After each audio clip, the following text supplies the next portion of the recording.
Հայաստանի ազգային վիճակագրական ծառայության նախագահ Ստեփան Մնացականյանը այսօր կառավարության նիստից հետո գումարեց, հանեց, բազմապատկեց, բայց այդպես էլ չկարողացավ ասել, թե որտեղից է Հայաստանում 10% համախառն ներքին արդյունքի աճ արձանագրվել։ Երեկ Մոսկվայում Ռուսաստանի նախագահ Վլադիմիր Պուտինը Սերժ Սարգսյանի հետ հանդիպմանը շնորհավորեց Հայաստանի նախագահին Եվրասիական տնտեսական միությանը Հայաստանի անդամակցությունից հետո երկրի ՀՆԱ-ի 10% աճի կապակցությամբ։ Հայաստանում վիճակագրական թվեր ներկայացնող կառույցի ղեկավար Մնացականյանը նման ցուցանիշի ծանոթ չէր։ Խորհուրդ տվեց Ռուսաստանի նախագահին հարցնել, թե որտեղից են թիվը ստացել։ Ես չեմ կարող ասել։ Միգուցե իրոք 10% տնտեսական աճ ենք ունեցել, բայց մեր կառավարությունը Իմ կարծիքով հարցը ինչ չպետք է ուղղեք, այլ այն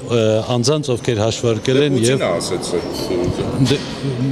ուղղեք իրեն։ Հայաստանը պաշտոնապես ԵՏՄ-ին անդամակցել է 2015 թվականի հունվարի 2-ից։ 2015-ին ըստ ազգային վիճակագրական ծառայության Հայաստանում 3% ՀՆԱ-ի աճ է եղել։ Ստեփան Մնացականյանը այսօր կառավարության նիստից հետո լրագրողների հետ զրույցում ենթադրեց, միգուցե Ռուսաստանի նախագահը 2014 թվականի արդյունքներն էլ է գումարել, բայց պարզվեց դա էլ է քիչ։ 2014-15-ը միասին 6.6% է կազմում։ Միգուցե ինչ-որ մեկը հաշվել է 2016 թվականի առաջին ամիսների արդյունքները, հավելեց վիճակագրական ծառայության ղեկավարը։ Եվ ենթադրում եմ նաև առաջի երամսյակին ինչ-որ մեկը ինչ-որ հաշվարկ է կատարել։ Բայց ով կարա լինի այդ մեկը։ Չեմ կարող, ես արդեն Ռուսաստանի նախագահը երեկ հայտարարել էր, որ 10% ՀՆԱ-ի աճի մասին տվյալները մեջբերում եմ թղթերից է երևում։ Նա հավելել էր, որ հուսով է դրական տեղաշարժը կպահպանվի։ Տնտեսական մեկնաբան Հայկ Գևորգյանը սակայն պնդում է,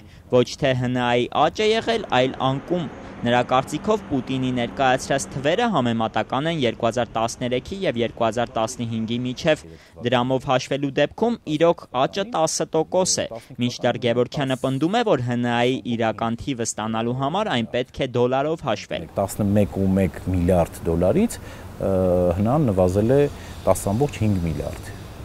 դոլար, դա 5.4% նվազումն է։ Այսինքն այստեղից էականը փաստորեն նվազում է։ Միանշանակ դոլարով պիտի հաշվենք, որովհետև պաշտոնական վիճակագրությունը կարող է դրամի փոխարժեքի հետ կապված մանիպուլյացիաներով Հայաստանում ստանալ, ասենք 50% տնտեսական աճ։ Դրամով աճի պատճառը նրա կարծիքով դրամ-դոլար հարաբերակցության փոփոխությունն է։ Գևորգյանը վստահ է, որ յուրաքանչյուր հայաստանցի կարող է փաստել, որ ՀՆԱ-ն նվազել է։ Նրա կարծիքով Պուտինի հայտարարության նպատակը քաղաքական է։ Միայն որպեսզի ցույց տան, թե ինչքան լավ էր, որ Հայաստանը անդամակցեց Եվրասիական տնտեսական միությանը։ Այսօր քաղաքացիներից ճշտեցինք, թե արդյոք զգում են ՀՆԱ-ի 10%-անոց աճը։ Ես չեմ հավատում 10% աճին, բայց հավատում եմ մեր երկրի ապագային, եթե այսպիսի երիտասարդություն եւ հասարակություն ունենք։ Իմ կյանքը նորմալ գրում է նույն հունով։ Ես իրանց աճին չեմ սպասում։ Մեր երեխեքս չեն փառքացնում, օգնում են, ես էլ ապրում եմ։ Դե իմ կարելի, լավ է սրատից ես նայածում համար։ Դուք չեք զգում։ Կա, բայց շատ քիչ տարբերություն։ Ծիծաղելու բանը որն եմ զգում։ Չէ, ես չեմ զգում։ Ուրիշները կարող ազգում են, բայց ես չեմ։ Բայց լսել եք, որ 10% աճ է։ Չէ։